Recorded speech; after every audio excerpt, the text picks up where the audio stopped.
नमस्कार, मैं हूं योगेश कुमार और आप देख रहे हैं IBN भारत।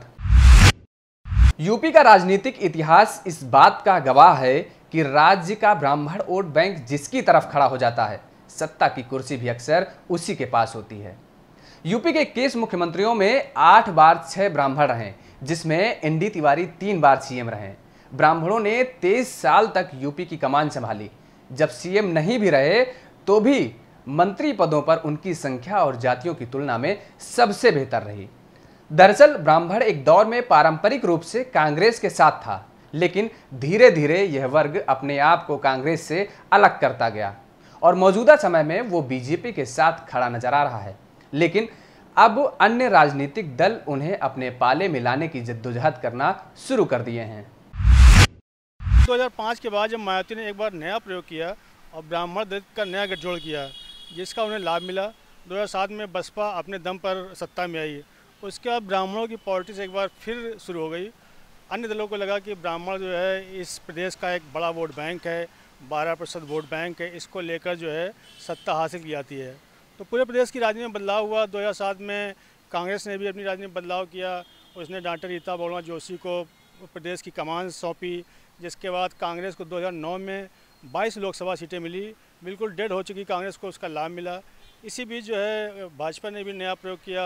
उसने डॉक्टर रमापत राम त्रिपाठी को प्रदेश अध्यक्ष बनाया। हालांकि उसको इस प्रयोग का लाभ नहीं मिला, क्योंकि ब्राह्मण वर्ग जो है 89 के बाद जो भाजपा में आया था, वो भाजपा की जो सोशल इंजीनियरिंग की राजनीति से उससे कुछ अलग हो गया था। इस कारण उसको लाभ नहीं मिल पाया और ये प्रयोग फिर आगे चलता रहा। 2012 में समाजवादी पार्टी ने भी प्रयोग किया। उसने ब्राह्मणों को काफ़ी आगे बढ़ाया, जिसका उसे लाभ मिला। 2012 में सपा जो है फुल मेजॉरिटी में आ गई। इस तरीके जो है ब्राह्मणों की राजनीति का महत्वपूर्ण अंग रहा है। लेकिन इधर जो है 2-4-6 महीने में जो सोशल मीडिया पे ब्राह्मण को लेकर जो एक बहस चल रही है, तो राजनीति उसका लाभ उठाना चाहते हैं। लेकिन सवाल इस बात का है कि वो इस मोमेंटम को कितने दिन तक कायम रख पाते हैं, क्योंकि ब्राह्मण जो है राष्ट्रवादी हो सकता है, लेकिन ब्राह्मण जातिवादी नहीं होता है। आजादी के बाद से यूपी में 8 बार 6 ब्राह्मण चेहरों ने मुख्यमंत्रियों की कुर्सी संभाली है, जबकि 1989 के बाद से अब तक कोई ब्राह्मण नेता CM नहीं बन पाया है। पंडित गोविंद वल्लभ पंत 26 जनवरी 1950 से 27 दिसंबर 1954 तक CM की कुर्सी पर रहे। सुचेता कृपलानी 2 अक्टूबर 1963 से 23 मार्च 1967 तक CM की कुर्सी पर काबिज रहीं। तो वहीं कमलापति त्रिपाठी 4 अप्रैल 1971 से 12 जून 1973 तक और हेमवती नंदन बहुगुणा 8 नवंबर 1973 से 29 नवंबर 1975 तक CM रहे। नारायण दत्त तिवारी 21 जनवरी 1976 से 30 अप्रैल 1970 तक मुख्यमंत्री के पद पर काबिज रहे। श्रीपति मिश्रा 26 जून 1982 से 2 अगस्त 1984 तक और नारायण दत्त तिवारी एक बार फिर से 3 अगस्त 1984 से 23 सितंबर 1985 तक CM रहे और तीसरी बार नारायण दत्त तिवारी 25 जून 1988 से 5 दिसंबर 1989 तक CM की कुर्सी पर काबिज रहे। मंडल कमंडल वो आग थी जिसने हिंदुस्तान की सियासत का नक्शा ही हमेशा हमेशा के लिए बदल दिया। साल 1980 आया और मंडल कमीशन की रिपोर्ट पेश हुई। 10 साल बाद ये रिपोर्ट लागू हुई और यूपी में दलित OBC राजनीति ने ब्राह्मणों को पीछे धकेल दिया। मंडल के बाद भले ही बीजेपी भी सत्ता में आई, लेकिन कोई ब्राह्मण CM नहीं बन पाया। 1990 के बाद वो वक्त आया जब मजबूत ब्राह्मण नेता वाले वसंत साठे, मधु दंडवते और रामकृष्ण हेगड़े चुनाव हारे और हाशिए पर चले गए। देखिए, ब्राह्मणों की यहाँ राजनीति की बात है। ब्राह्मणों की राजनीति में इस देश में आज़ादी के बाद एक विशेष प्रभाव रहा। कांग्रेस ज़माने में ब्राह्मण 6 मुख्यमंत्री हुए, लेकिन 89 में जब राजनीति में बदलाव आया और प्रदेश में ये दलित और की राजनीति शुरू हुई, मंडल कमीशन आया, उसके बाद जो है ब्राह्मण हाशिए पर चला गया।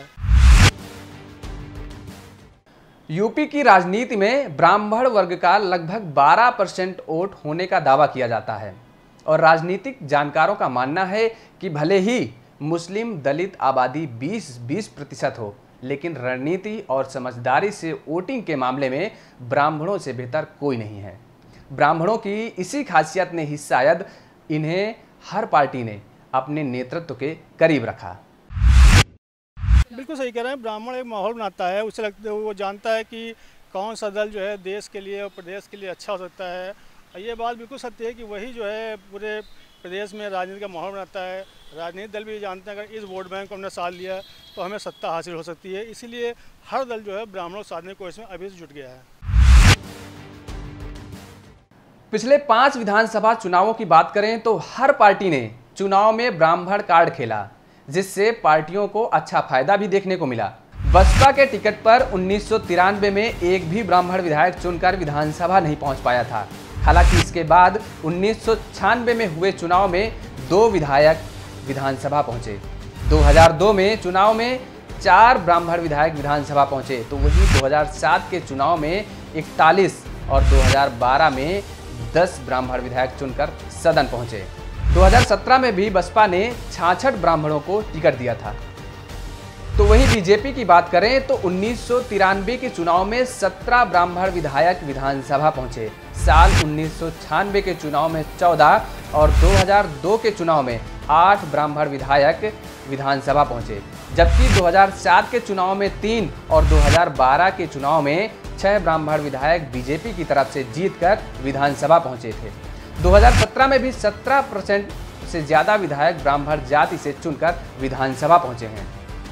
सपा की बात करें तो 1993 में 2 ब्राह्मण विधायक विधानसभा पहुंचे थे और 1996 में 3, तो 2002 में 10 ब्राह्मण विधायक विधानसभा पहुंचे। 2007 में 11 और 2012 में 21 ब्राह्मण विधायक जीतकर विधानसभा पहुंचे, जबकि 2017 में भी सपा ने 10% ब्राह्मणों को टिकट दिया था।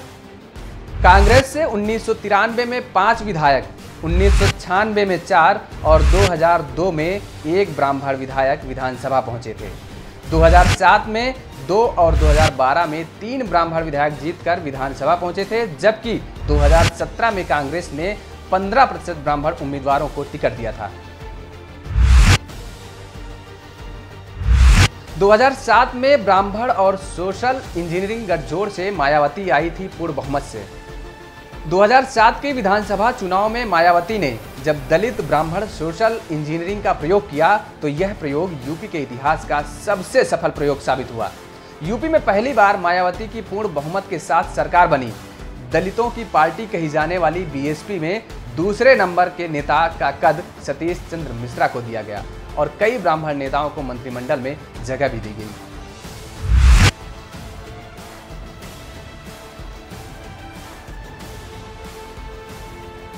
बसपा से नाराज ब्राह्मण वोटरों ने 1989 के बाद पहली बार यूपी में कांग्रेस का साथ दिया था।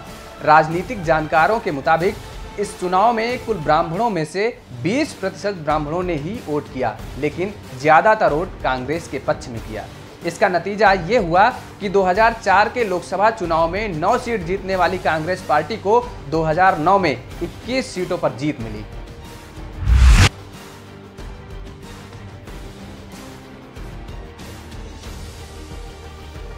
दो 2012 के विधानसभा चुनावों में ब्राह्मण वोटरों की अखिलेश में उम्मीद दिखी और समाजवादी पार्टी ने भी अपने चुनावी प्रचार में ही ब्राह्मणों को बड़े पैमाने पर रिझाने की कोशिश की और यह छवि बनाई कि ब्राह्मण मायावती का साथ छोड़कर अखिलेश यादव के पास आ रहे हैं।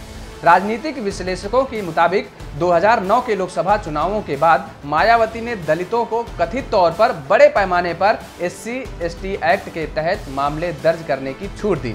मायावती के इन कदमों से ब्राह्मणों में नाराजगी बढ़ी और उनका झुकाव समाजवादी पार्टी की तरफ हो गया। –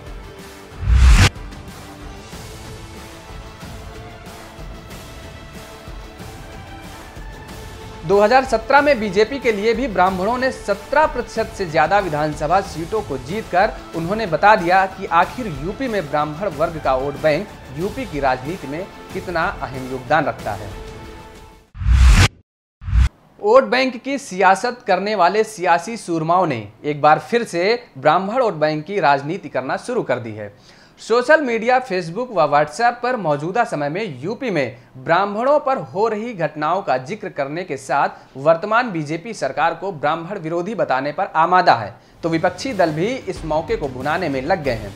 अब मायावती को ही ले लीजिए दरअसल बीएसपी सुप्रीमो ने अपने सोशल इंजीनियरिंग फार्मूले की ओर एक बार फिर ध्यान खींचा है। मायावती ने कहा कि कानपुर कांड के अपराधी विकास दुबे के एनकाउंटर के बाद ब्राह्मण समाज खुद को भयभीत और असुरक्षित महसूस कर रहा है। मायावती ने यह भी कहा कि किसी गलत व्यक्ति के अपराध की सजा के तौर पर उसके पूरे समाज को प्रताड़ित और कटघरे में नहीं खड़ा करना चाहिए। ऐसे में विकास दुबे एनकाउंटर के जरिए मायावती की नज़र एक बार फिर ब्राह्मण कार्ड पर है। तो वहीं कांग्रेस के वरिष्ठ नेता व पूर्व केंद्रीय मंत्री जितिन प्रसाद का संगठन उत्तर प्रदेश में शोषण का शिकार हो रहे ब्राह्मणों के एकजुट करने के लिए ब्रह्म चेतना संवाद करेगा। बहरहाल एक बार फिर सारे राजनीतिक दलों ने आने वाले 2022 यूपी विधानसभा के चुनाव को फतह करने की जुगत में अभी से ही ब्राह्मण वोट बैंक पर अपने अपने डोरे डालने शुरू कर दिए हैं। लेकिन देखने वाली बात अब ये होगी कि ब्राह्मणवादी राजनीति का फायदा कब, कौन, कैसे और किस दल को मिल पाएगा। News desk, IBN Bharat.